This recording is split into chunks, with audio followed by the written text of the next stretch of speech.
Are you capable of being just friends with a girl, platonically? Why or why not? As a bisexual, these posts confuse me. Do you guys really have no women in your lives that you aren't either related to or attracted to? Do y'all lack the self-control to not try and bang any girl you find a bit attractive? These questions are constant. Is it really that difficult for people to just be friends with a person of the gender they like? If I couldn't be friends with people of a gender I'm attracted to, I'd never have a friend. I've never had any issues just having attractive friends.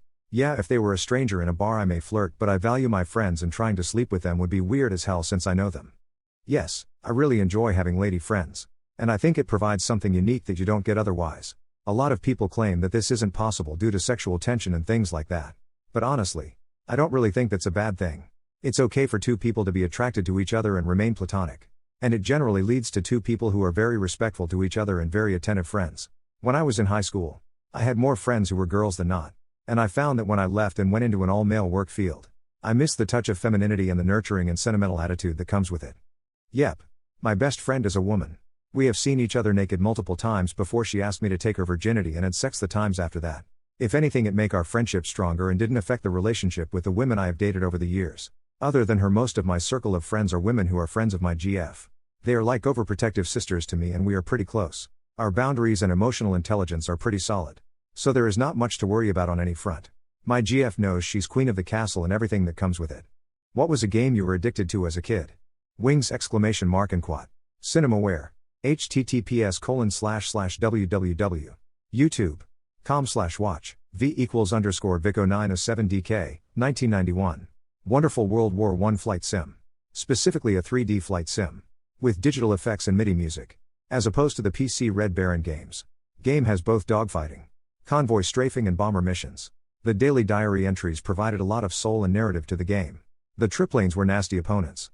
And Fokker 7. I must have played it for 2 years on and off. Cleared it around 5 to 7 times. Super Mario Plus. It's a rip-off of the OG game. Made for Commodore 64. Thing is, they had an unlimited lives option right at the top menu. So I could actually keep playing until I succeeded, not have to start over at the beginning every few minutes. I got so good I could speedrun the 33 levels. Never got near that good at Super Mario Bros. I've never been able to get it on an emulator because it's not really a real game and Nintendo has probably not had to work hard to squash it. These games where you are basically a mom taking care of a baby. Going horse riding. Having your own garden and stuff. Lee Passion in French. I'd kiff it's international. And what may have snowballed my liking for cooking things. Cooking Mama on DS. Then an obscure, at the time, bullet hell shooter series called Toho Project when I was like 10 to 14 to 15. And most my role models when I was young came from these game series. They think people who vape recreationally and were not previously addicted to nicotine are peak cringe and it should be illegal indoors? Sorry to spoil the 69. But yes, vaping was how I was finally able to quit after smoking a pack a day for 20 years. It was literally a lifesaver. Because vaping is so much easier to quit than cigarettes. Nicotine is the actual drug that you feel. But the chemical basis of the addiction is based on that cocktail of hundreds of chemicals in every puff. So by getting that nicotine buzz without satisfying the chemical need in your brain, you're able to convert an addiction into a habit that is a lot easier to put down for good. I'm not sure why you're gatekeeping vaping. That doesn't make any sense to me. However, I do agree that vaping should be illegal indoors. In most places. It is, unless it's a bar that allows smoking obviously, but generally people don't view it the same as smoking and vape regardless. That aspect is annoying to me. You wouldn't see someone just sitting in a restaurant or bar smoking a cigarette normally nowadays. But people don't think twice to hit their vape. I worked in a bar for years and it was annoying trying to enforce that. I think it's situational. If the person did it because they thought it looked cool and then kept doing it, then yes. It doesn't even get you high? I don't get it. If they were struggling mentally and were heavily peer pressured / fell into family addiction / etc. Then no. Either way. If they want to quit, I would treat them with the same sympathy. Also yes, frankly I think it's incredibly disrespectful to do it indoors. If people want to have designated spots. Sure. But yes, I hate when I can smell it everywhere. Flares up my asthma lol.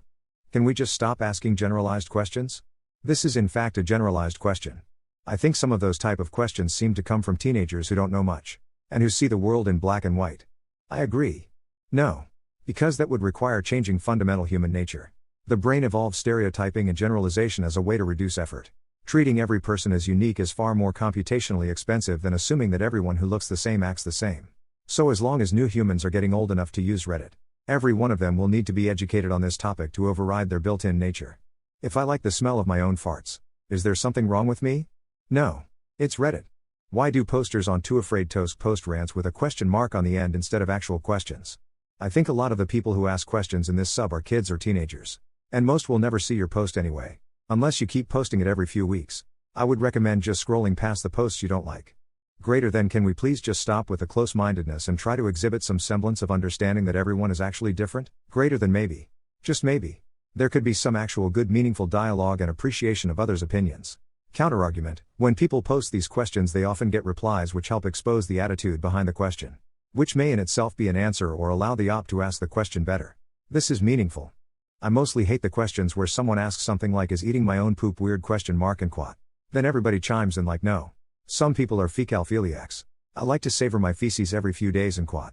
It's like saying something is weird is offensive. Yes. That thing you do is weird. That's okay.